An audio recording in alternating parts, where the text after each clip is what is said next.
Welcome to Blizzard Fire. We hope this video helps fire up your solution.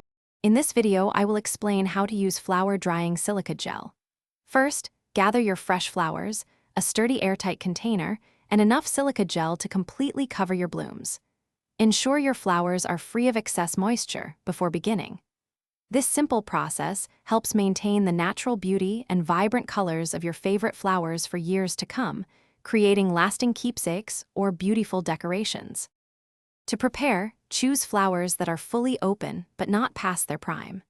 Trim the stems to about 1 inch and remove any foliage that would be submerged.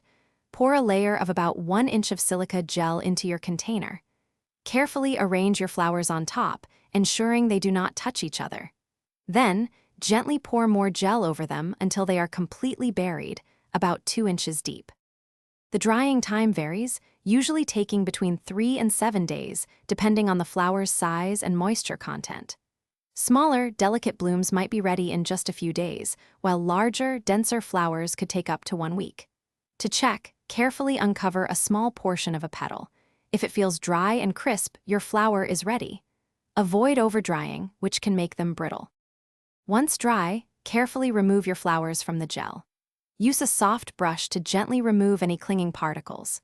To reuse your silica gel, spread it on a baking sheet and bake at 250 degrees Fahrenheit for about 1 to 2 hours, or until the indicator crystals turn blue again.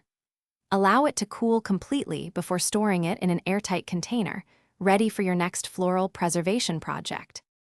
Thanks for watching. If you found this helpful, don't forget to like and subscribe.